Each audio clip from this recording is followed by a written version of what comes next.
Festival voice channel में आप लोगों का स्वागत है। आज की कहानी बहुत ही इमोशनल और प्रेरणादायक देवर भाभी की रोचक कहानी है। आइए इस कहानी को शुरू करते हैं। मेरी शादी वाले दिन मेरा 16 साल का देवर बहुत ही खुश था।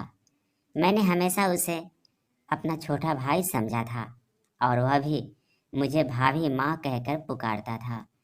मेरे पति की मृत्यु के कुछ दिन बाद मुझे अकेले सोने में डर लगता था, इसीलिए मैं अपने देवर को अपने साथ बिस्तर पर सुलाने लगी। सर्दियों की रातें थी और एक ही बिस्तर में अपने देवर के साथ सोना मुझे बहुत अजीब सा लगता था। मेरा देवर मुझसे काफ़ी छोटा था, लेकिन 16 साल की उम्र में भी वह 22 साल के जवान लड़के जैसा लगता था। मेरे पति की मृत्यु के बाद मैंने बहुत मुश्किल से गुजारा किया था, लेकिन मैं कब तक इस तरह जीविका चलाती। उस रात मैंने सोचा कि एक बार अपने देवर को आजमा कर देखती हूँ। आधी रात को मैंने उसे हिलाकर देखा। वह गहरी नींद में था, लेकिन जैसे ही मैंने उसे छुआ, मेरी आंखें हैरत से फटी की फटी रह गई। मेरे पति की मृत्यु को अब भी 2 दिन ही हुए थे। मेरे घर में मेरे सास ससुर और कोई ननद भी नहीं थी। मेरे पति का इस दुनिया में अपने छोटे भाई के अलावा और कोई नहीं था।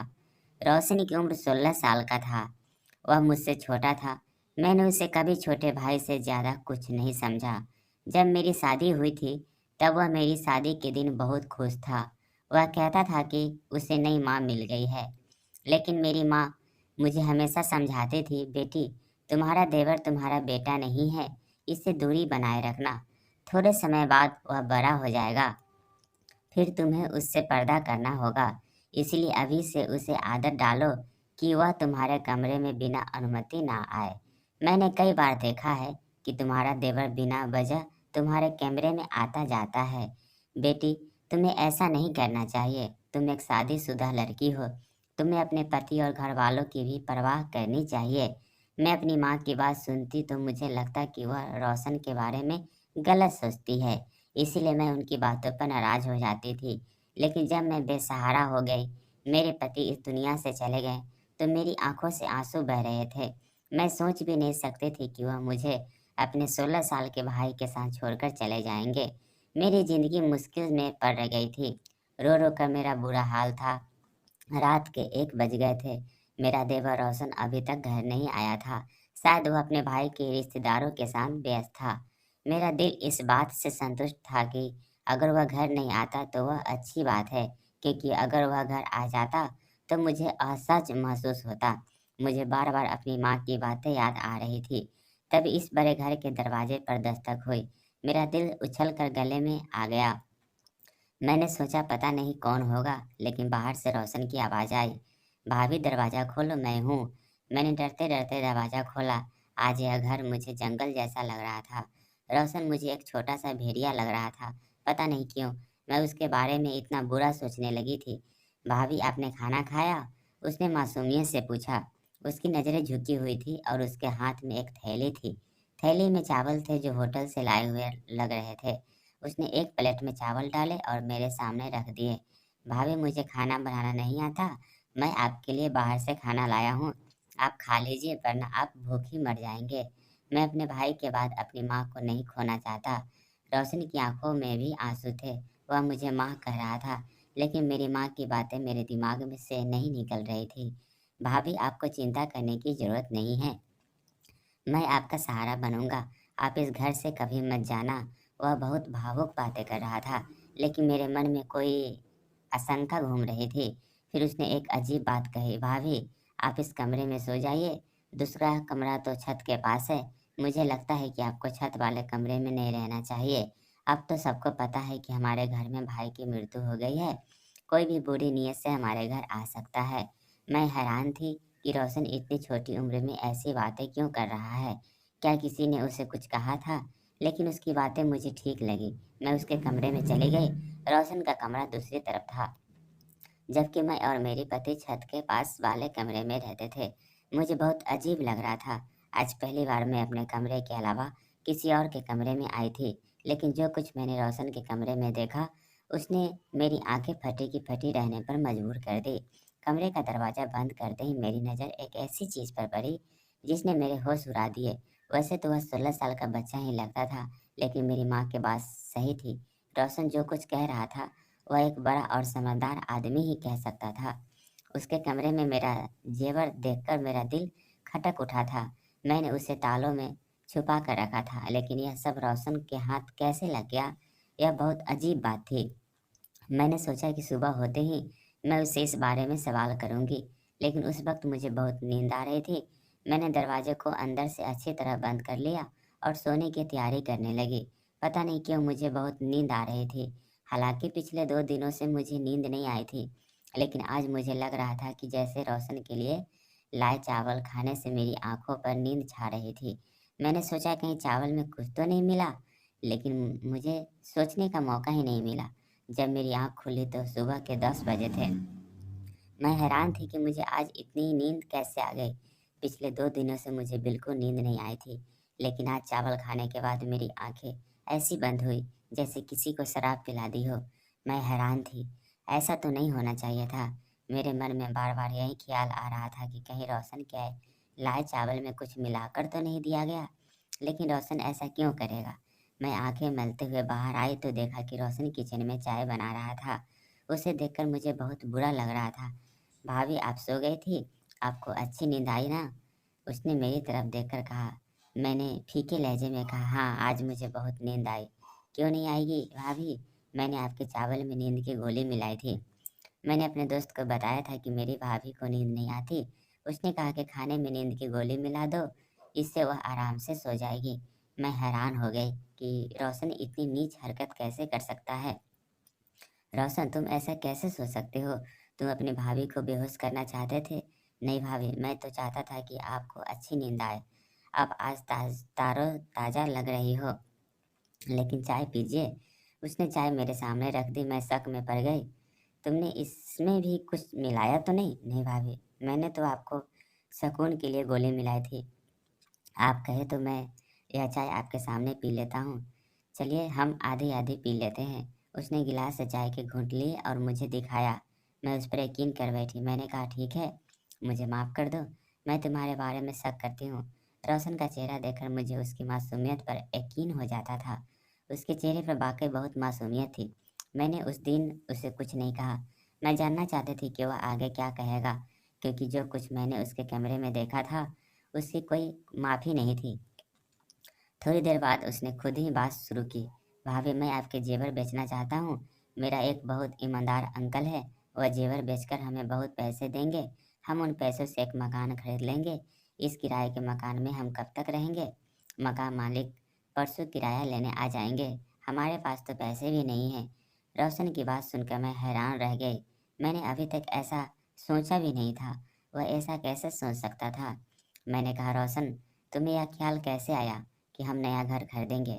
भाभी मुझे आगे शादी भी करनी है। हमें सारी ज़िंदगी एक साथ रहना है। हमारे पास अपना घर होना चाहिए।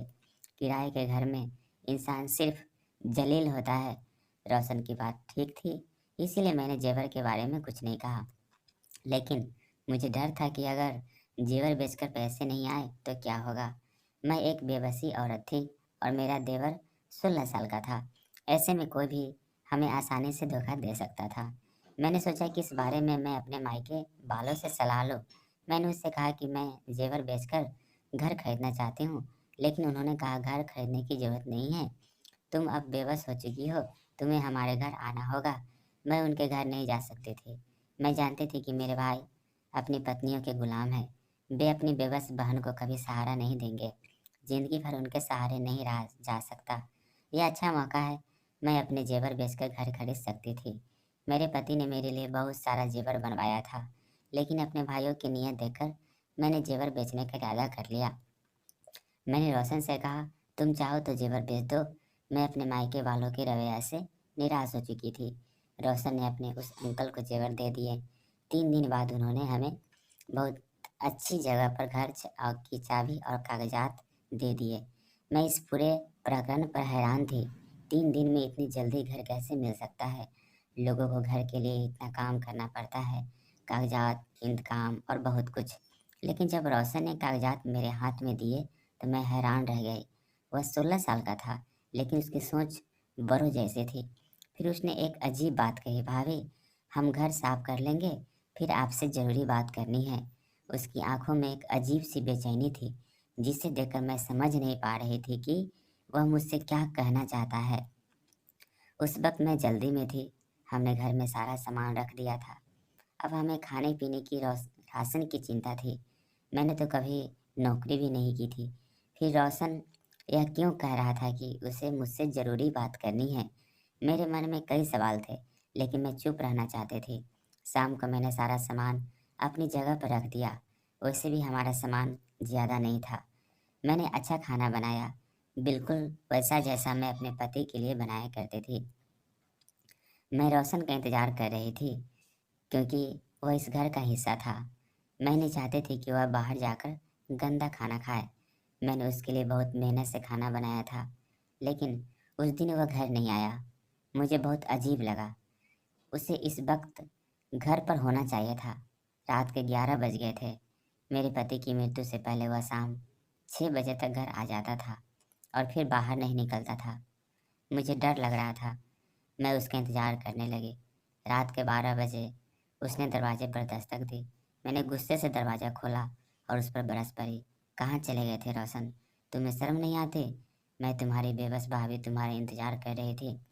मैंने तुम्हारे लिए खाना बनाया और तुम हो कि अपने भाई के जाते ही आवारा हो गए। आखिर ऐसी कौन सी बात है जो तुम घर में नहीं कर सकते? तुम्हें बाहर जाना पड़ता है। अपने दोस्त को यहीं बुला लिया करो। भाभी मैं ऐसा नहीं कर सकता। उसने गुस्से से मुझे देखा, जिससे मैं डर गई। लेकिन वह तो एक बच्चा था। मैंने सोचा कि मैं उसे डरा सकती हूँ। मैं यही सोचकर बात कर रही थी कि वह मुझ पर चिल्ला उठा, भाभी बस करो, मुझे अब आपकी कोई बात नहीं सुननी। जो खाना आपने बनाया उसे आप खुद खा लो। यह कहकर वह अपने कमरे की ओर चला गया। उस वक्त यह किसी 30 साल के मर्द की तरह गुस्सा कर रहा था। मुझे बहुत अफसोस हुआ, वह गुस्से में था। ज़रूर कोई बात थी। मैंने उसके कमरे में जाकर दस्तक दी। उसने दरवाज़ा खोला और अजीब नज़रों से देखकर बोला, भाभी एक बात कहूँ, आप मुझसे शादी कर लो, वरना आप काफिर हो जाएंगी। उसकी बात सुनकर मेरी आंखें फटी की फटी रह गई। तुम ऐसा कैसे सोच सकते हो कि मैं तुमसे शादी करूंगी? तुम्हारा माँ वाला प्यार कहाँ गया? तुम मुझे सुबह शाम माँ कहते थे। अब क्या हो गया? किसने तुम्हारा दिमाग खराब कर दिया? इतनी नीच बात तुमने कैसे सोची और फिर मुंह से कैसे निकाली? मैं गुस्से से आग बगला हो रही थी। वह बिना किसी शर्म के मेरे सामने हाथ बांधे खड़ा था और मुझे टकटकी भरी नज़रों से देख रहा था। मुझे उसकी नज़रों में डर लगने लगा। मैं बोलते बोलते चुप हो गई और अपने कमरे में आकर बैठ गई। मैंने कैमरे का दरवाज़ा खोला, अच्छी तरह बंद कर लिया। मेरा दिल ज़ोर ज़ोर से धड़क रहा था। मैं सोच भी नहीं सकती थी कि रोशन ऐसा निकलेगा। मैंने उसे हमेशा अपने बच्चे की तरह समझा था। मेरी कोई संतान नहीं थी, लेकिन मेरे पति ने कहा था कि रोशन को अपनी संतान की तरह पालना। रोशन की बातों से मुझे बहुत तकलीफ़ हुई। मैंने सोच लिया कि आज के बाद मैं उससे कोई बात नहीं करूँगी। यह घर मेरे नाम है। मैं अकेले भी रह सकती थी। अगर रोशन ने फिर ऐसी हरकत की तो मैं उसे घर से निकाल दूंगी। यह घर मेरे पति के पैसों का था और मेरे नाम पर था। रोशन को इसमें रहने का कोई हक नहीं था। अगर वह अपनी भाभी को इज्जत नहीं दे सकता। मेरी खामोशी अब गुस्से में बदल गई थी। सुबह मैंने रोशन के कमरे का दरवाज़ा ज़ोर ज़ोर से पीटना शुरू किया। फिर मुझे एहसास हुआ कि उसका कमरा अंदर से बंद नहीं था। मैंने दरवाज़ा खोला तो कमरा खाली था। रोशन कहाँ गया? मेरा दिल गुस्से से पागल हो रहा था। मैंने बाहर के दरवाजे की ओर देखा तो वह बाहर से बंद था।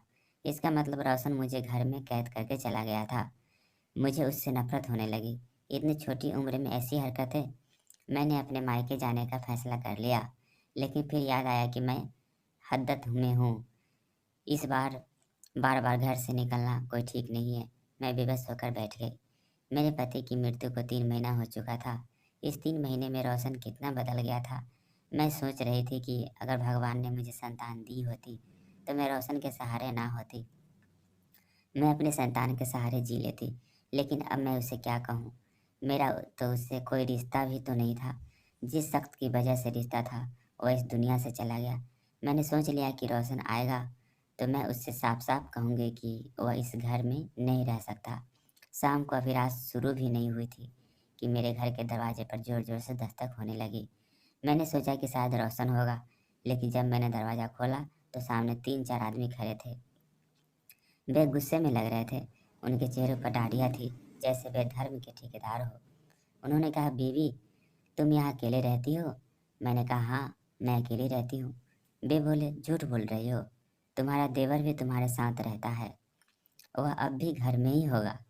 यह लोग इस मोहल्ले को गंदा कर रहे हैं, इन्हें यहाँ से बेघर कर देना चाहिए। मैंने कहा, भाई साहब, हमने क्या किया? अरे तुमने क्या किया? यह तुम हमसे पूछ रही हो? तुम अपने 16 साल के देवर के साथ अकेले रहती हो। तुम्हें पता है कि तुम्हारा पति मर गया है। तुम बेबस हो।